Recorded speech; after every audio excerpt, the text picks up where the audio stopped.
En 1910, 2 missionnaires suédois se trouvaient aux États-Unis et ont reçu un message de Dieu. Quelqu'un leur a donné une parole prophétique disant que le Seigneur les envoyait dans une ville appelée Para. Le problème, c'est qu'aucun ne savait où était cet endroit.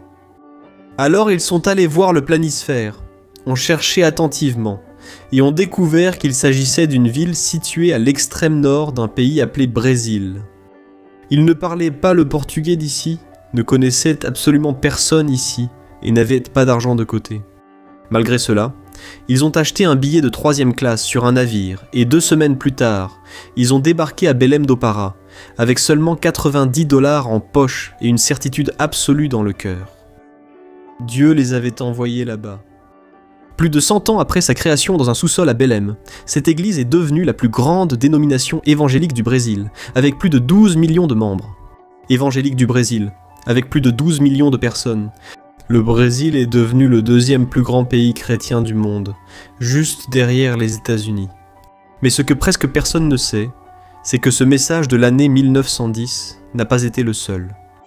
Au cours de ces 110 dernières années, des dizaines de leaders chrétiens de différentes parties du monde, d'époques différentes et sans jamais s'être parlé, ont dit pratiquement la même chose à propos du Brésil. Et tout porte à croire que nous sommes en train d'y arriver. Et je vais t'expliquer pourquoi. D'ailleurs, je veux partager ici une prophétie de la Bible dans le livre d'Isaïe, qui pourrait être liée au Brésil et que très peu de gens connaissent. Je suis le pasteur Antonio Junior, et si tu veux grandir spirituellement, apprendre un peu plus de la Bible chaque jour, abonne-toi à ma chaîne et active aussi la cloche de notification, d'accord ? Allez, on y va. Frères, avant tout, nous devons revenir au début. Les noms de ces 2 missionnaires étaient Gunnar Winkler et Daniel Berg. Ils sont arrivés au Brésil en novembre 1910 et ont été accueillis dans la cave d'une église baptiste à Belém. Ils ont commencé à prêcher sur le baptême du Saint-Esprit. Et en juin 1911, la première brésilienne à recevoir ce baptême fut une femme appelée Celina de Albuquerque. Quelques jours auparavant, elle avait été guérie d'un cancer au visage après que les missionnaires s'y priaient pour elle. À partir de là, le réveil a commencé à se répandre. Mais faites attention à un détail que presque personne ne mentionne. Le nom de la ville où tout a commencé était Belém. Et le missionnaire Gunnar Winkler, avant même de venir au Brésil, avait dit que d'une ville appelée Belém serait répandu le dernier et le plus puissant réveil spirituel de la terre. Ça peut être une coïncidence ou pas, mais la ville où Jésus est né s'appelait aussi Belém. Et la ville où le mouvement pentecôtiste brésilien est né porte ce même nom. Maintenant, il faut regarder les chiffres pour comprendre l'ampleur de ce qui s'est passé ensuite. Selon le recensement de 2022, le Brésil compte aujourd'hui entre 47 et 50 millions d'évangéliques. Cela représente près de 30% de la population du pays. En 1970, ce chiffre n'était que de 5%. Autrement dit, en 50 ans, la croissance a été très rapide et très forte. Aujourd'hui, il apparaît entre 10 et 20 nouvelles églises évangéliques par jour au Brésil. Ce sont des centaines de milliers de congrégations réparties pratiquement dans tous les quartiers et toutes les villes du pays. Et je sais aussi que beaucoup de gens qui me suivent ici sur la chaîne viennent du catholicisme et veulent vraiment vivre selon la Bible, en mettant leur foi en Jésus comme leur Seigneur et Sauveur. Et ce n'est pas tout. Le Brésil est le 2e pays qui envoie le plus de missionnaires à l'étranger dans le monde entier. Il y a plus de 30 000 Brésiliens qui travaillant comme missionnaires dans des dizaines de pays, y compris des pays difficiles du Moyen-Orient, d'Afrique et d'Asie. Un pays qui, il y a un peu plus de 100 ans, recevait des missionnaires, est aujourd'hui l'une des plus grandes forces pour apporter la parole de Dieu au monde. Et maintenant, j'ai besoin que vous compreniez pourquoi c'est si important. Parce qu'il n'y a pas eu que le missionnaire Wingen qui a parlé du Brésil. Il y a eu une série de prophéties pendant plus d'un siècle disant des choses très similaires. Par exemple, en 1935, le pasteur, qui a dirigé l'un des plus grands mouvements de guérison en Amérique du Nord, il a dit que dans les régions les plus simples de l'Amérique du Sud, un peuple se lèverait pour marcher contre l'immoralité, et que le Brésil brandirait un drapeau au nom du Seigneur.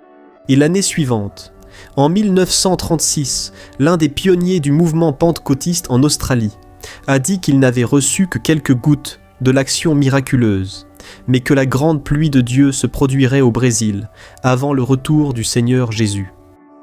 Des leaders de grands réveils ont dit que le Brésil serait l'endroit qui nourrirait la foi du monde entier. D'autres leaders ont dit qu'ils avaient vu un ange agiter le drapeau du Brésil, et que notre pays avait été choisi pour exalter le nom du Seigneur en ces derniers jours. D'autres personnes ont dit que, depuis de petits villages du Brésil, sortirait un homme simple, sans renommée et sans grande structure. D'autres allaient bouleverser les institutions religieuses et apporter le feu spirituel en Europe, puis de là jusqu'à Jérusalem. Et l'un d'eux a été encore plus précis. Le célèbre évangéliste Billy Graham, aujourd'hui décédé, a déclaré lors de plusieurs réunions de prière pour les nations que Dieu lui avait parlé, qu'un grand mouvement missionnaire partirait du Brésil, comme si le pays devenait une sorte de grenier qui enverrait des personnes pour porter l'évangile dans le monde. Et avec le temps, cette parole a commencé à être répétée par de nombreux leaders chrétiens, car en effet, le Brésil a commencé à envoyer des missionnaires dans plusieurs pays. Un autre épisode reste aussi dans les mémoires de beaucoup. Lors d'un événement international où il y avait des drapeaux de plusieurs pays, alors qu'ils priaient pour les nations, quelque chose a attiré beaucoup d'attention lorsqu'ils sont arrivés au drapeau du Brésil. Les gens racontent qu'à ce moment-là, une source d'eau a commencé à jaillir et a fini par toucher précisément le drapeau brésilien. Et beaucoup ont ressenti la présence de Dieu à ce moment-là. Et ils ont compris que c'était un symbole spirituel, comme un signe que du Brésil viendrait une effusion qui atteindrait d'autres nations. Enfin, frères, il y a beaucoup de prophéties. Et moi-même j'ai déjà fait un rêve prophétique, où le réveil commençait dans les maisons, dans les favelas de Rio de Janeiro. Et cette même semaine où j'ai fait ce rêve, j'étais à un culte aux États-Unis, et une Américaine a pris le micro. Et elle a dit que ce jour-là, Dieu lui avait parlé, et lui avait dit qu'un réveil très puissant commencerait au Brésil. Je mets cette vidéo à la fin pour que tu puisses voir cette Américaine délivrer la parole prophétique. Frère, je crois vraiment que le Brésil a un rôle fondamental dans ces derniers jours, et c'est ici que beaucoup de gens demandent « Mais pasteur, et la Bible ?» La Bible dit-elle quelque chose sur le Brésil? Et je vais être très sincère avec toi. La Bible ne mentionne pas le nom Brésil. De la même manière qu'elle ne mentionne pas le nom des États-Unis, ni de la Chine, ni de la Russie, mais il existe des passages que de nombreux chercheurs analysent et qui méritent notre attention.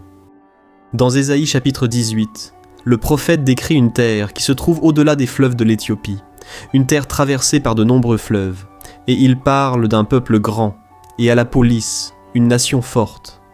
Et au verset 7, ce même peuple apportera une offrande au Seigneur des armées là, sur le mont Sion.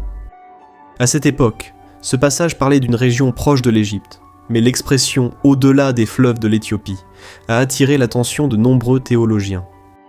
Parce que si vous tracez une ligne partant d'Israël, passant par l'Éthiopie et traversant la mer, vous arrivez justement sur la côte du Brésil. Et la Bible dit dans Sophonie chapitre 3 verset 10 ce qui suit. « Depuis au-delà des fleuves de l'Éthiopie, mes adorateurs, mon peuple dispersé, m'apporteront des offrandes. » Et encore une fois, la même localisation géographique apparaît, avec la même idée d'un peuple qui est loin, mais qui adore le Seigneur. Frère, je ne dis pas que ces textes ont été écrits en pensant exclusivement au Brésil. Ce serait très irresponsable de ma part d'affirmer cela. Mais ce que je dis, c'est que les détails sont trop similaires pour qu'on les ignore. Un pays immense, traversé par le plus grand bassin fluvial du monde, qui aujourd'hui compte des dizaines de millions de chrétiens et envoie des missionnaires dans le monde entier. Si cela n'est pas l'accomplissement d'une prophétie, c'est au moins un signe qui mérite notre attention. Mais maintenant, je dois parler de quelque chose qui fait mal, quelque chose qui dérange beaucoup. Parce que recevoir un appel de Dieu et accomplir réellement cet appel sont deux choses très différentes. Le Brésil a les chiffres, a la force, a l'histoire, a les prophéties. Mais il y a aussi beaucoup de corruption à l'intérieur des églises. Il y a des scandales impliquant des dirigeants qui ont utilisé le nom de Dieu pour s'enrichir. Il y a de la division, de la vanité, de la compétition entre les églises. Il y a beaucoup de congrégations qui se créent à chaque coin de rue, mais le véritable changement dans la société avance encore très lentement. Le prophète Joël a dit que dans les derniers jours, Dieu répandrait son esprit sur toutes les personnes. Les fils et les filles parleraient de Dieu, les jeunes auraient des visions et les vieux auraient des rêves. Autrement dit, l'Esprit serait répandu, mais Joël lui-même, avant de transmettre cette promesse, fait une demande très claire. Déchirez votre cœur et non vos vêtements. Autrement dit, la puissance de Dieu vient, mais elle vient sur un peuple qui brise l'orgueil de son cœur. Elle ne vient pas sur un peuple qui construit de beaux temples, mais qui garde un cœur endurci. Je pense que c'est ce que vit actuellement le Brésil. Nous ne pouvons pas être fiers des chiffres, de la taille des églises. Il est temps de nous placer devant le Seigneur avec beaucoup de vérité et d'honnêteté. Parce que cet appel est réel, je crois qu'il l'est. Alors notre responsabilité est aussi très grande. Dieu n'a pas donné au Brésil des dizaines ou des centaines de paroles prophétiques pendant plus d'un siècle pour que nous restions les bras croisés. Il l'a fait parce qu'il attend quelque chose de nous. Il attend que l'église brésilienne arrête de se disputer entre elles, arrête ses commérages et commence à accomplir ce qui a été dit. Il attend que les jeunes ne cherchent pas des abonnés ni la célébrité, mais qu'ils aient la crainte du Seigneur. Amen. Je sais qu'il y a beaucoup de personnes qui vont entendre cela et dire que c'est une grande exagération, que chercher à trouver le Brésil dans la Bible, c'est forcer l'interprétation. Et je comprends. La parole de Dieu doit être traitée avec beaucoup de respect, et toutes les phrases dites à l'autel n'ont pas le même poids que les Écritures. Mais frères, quand 2 missionnaires arrivent dans un pays inconnu, simplement sur une parole prophétique, et que ce pays devienne la 2e plus grande force chrétienne de la planète en un peu plus de 100 ans, il se passe quelque chose de sérieux.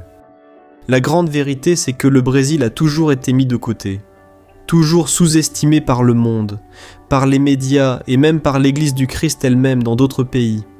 Mais Dieu a clairement l'habitude d'utiliser justement ce que le monde ne valorise pas. Dieu choisit les choses méprisées, les choses folles, et il prend plaisir à restaurer les nations. Quand on regarde aujourd'hui la corruption parmi les politiciens, parmi les Brésiliens, et même à l'intérieur des églises, on perd souvent espoir. Mes frères, c'est justement là que Dieu peut accomplir un grand miracle. On voit dans la Bible que Dieu a choisi un peuple d'esclaves pour être sa nation. Il a choisi un berger pour être roi. Il a choisi de simples pêcheurs pour commencer son église. Et peut-être qu'il a choisi un pays ici dans l'hémisphère sud, que le monde ne prend souvent pas au sérieux, pour être le lieu du dernier grand mouvement de Dieu avant le retour de Jésus. Amen. Et si cela est vraiment vrai, la question n'est pas de savoir si le Brésil est ou non dans les prophéties. La question est, es-tu prêt à faire partie de ce que Dieu veut accomplir à travers notre pays ? Parce que l'appel a déjà été lancé, il a déjà été confirmé, il a déjà été répété depuis plus de 100 ans, et la seule chose qui manque maintenant, c'est notre réponse. J'espère que tu as aimé cette vidéo et n'oublie pas de la partager. Je vais laisser ici à l'écran 2 vidéos pour que tu puisses regarder. Choisis-en une, et je t'attends maintenant dans la prochaine vidéo. Que Dieu te bénisse puissamment. Je t'embrasse.